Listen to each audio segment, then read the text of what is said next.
Pilot पर हमला, गहलोत के खास का किनारा, रामलाल जाट हुए अकेले। क्या रामलाल जाट को कांग्रेस में अनुशासन की कमी और मुख्यमंत्री को डिस्टर्ब ना करने की नसीहत भारी पड़ रही है? ऐसा इसलिए क्योंकि हाल ही में रामलाल जाट ने जब इशारों में पायलट खेमे पर हमला बोला और कहा था कि हमारी सरकार के खिलाफ बोलकर 2 लाइन राहुल गांधी के पक्ष में बोल जाते हैं, यहाँ का विरोध करके 2 लाइन पर हाईकमान की तारीफ में बोल जाते हैं। इससे उनका काम हो जाता है, इससे सरकार भी नहीं आए। नेता इस तरह का दोगलापन करते हैं, ये गलत तरीका है। यहाँ की सरकार के कांग्रेस के खिलाफ बोल के और 2 लाइन राहुल गांधी जी के पक्ष में बोल देते हैं। यहाँ की सरकार के खिलाफ बात करके आला कमान के पक्ष में बोल देते हैं 2 लाइन, तो उनका काम भी हो जाएगा, सरकार भी नहीं आवे और आला कमान भी राजी है। इस तरह का दोगलापन जो करते हैं वो गलत तरीका है।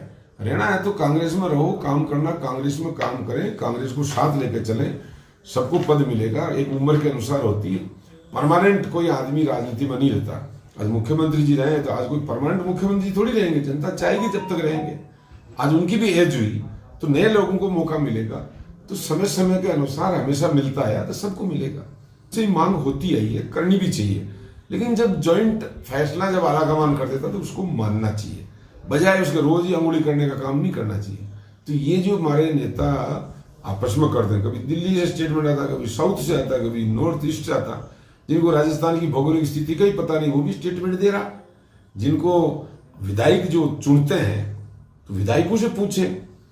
अब विधायक जो अनुशासन में रहेगा तो कांग्रेस का कार्यकर्ता विश्वास करेगा। इसलिए मेरा व्यक्तिगत मानना है, अनुशासन में आर्मी रहती है, अनुशासन में पुलिस रहती है तो वो फतेह होती है, जीत के आते हैं। अनुशासन में जो पार्टी, आज भारतीय जनता पार्टी नरेंद्र मोदी जी के अनुशासन में बैठी हुई है, आरएसएस उनके संगठन ऐसे ही भारतीय जनता पार्टी अनुशासन में है, तो चाहे जिसको टिकट काट रहे हैं, चाहे जिसको टिकट दे रहे हैं तो वो जीत रहे हैं। एक जमाने में कांग्रेस अनुशासन में थी तो हम चाहे जैसे हम भी टिकट काट रहे, हम जीत रहे थे। आज हमारा अनुशासन बिगड़ा है क्योंकि जो खिलाफ बोलने वाले पे कार्रवाई नहीं हो पा रही। मैं भी खिलाफ बोलूं तो मेरे पे भी कार्रवाई हो। ये बयानबाजी करने के बाद अब रामलाल जाट को अपनों का ही साथ मिलता नहीं दिखाई दे रहा है, क्योंकि जैसे ही भीलवाड़ा के प्रभारी महेश जोशी से रामलाल जाट के बयान को लेकर सवाल पूछा तो वे कन्नी काटते हुए दिखाई दिए और कहा कि मुझे इस बारे में कोई जानकारी नहीं है और ना ही मैं इस मामले में कोई टिप्पणी करूंगा। सब निजी राय है सबकी, और निजी राय के सब हो गए। मामला सत्याग्रह की क्या योजना आपकी? सत्याग्रह की क्या योजना कांग्रेस आगे जैसे जैसे हमारा प्रोग्राम, हमारे कार्यक्रम बने हैं। सेवा दल से आए कांग्रेस में, तब तुपा के आज मंत्री तक पहुंचे हैं। निजी राय चाहे हेमाराम जी की हो, चाहे राजेंद्र चौधरी की हो, चाहे रामलाल जी की हो, आप मानते हैं कि ये निजी राय कहीं कहीं पार्टी को नुकसान करती है? जिम्मेदार लोगों को व्यक्तिगत पब्लिक मंच पे इस तरह की राय कहा ना, मैं कोई टिप्पणी नहीं करना निजी रायों।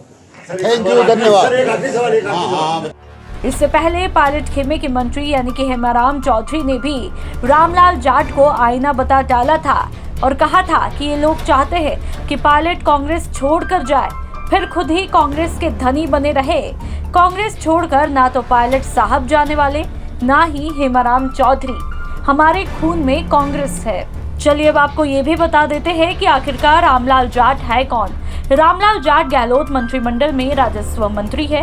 रामलाल जाट आरएसएस और सचिन पायलट पर दिए गए अपने बयानों से जहां पायलट समर्थकों के निशाने पर है, तो वहीं गहलोत के समर्थक मंत्री भी जाट से इन मुद्दों पर कन्नी काटते हुए दिखाई दिए, जिसके बाद अब सियासी गलियारों में ये चर्चाएं चल रही है कि क्या गहलोत के खासमखास जोशी अब फूंक फूंक कर रख रहे हैं कदम। क्या गहलोत के मंत्री को याद है 25 सितंबर का ट्रेलर?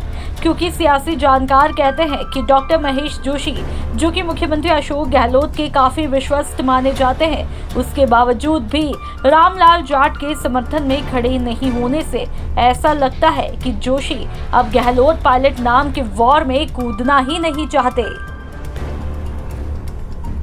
ब्यूरो रिपोर्ट राजस्थान तक। राजस्थान तक के लिए भीलवाड़ा से प्रमोद तिवारी की रिपोर्ट।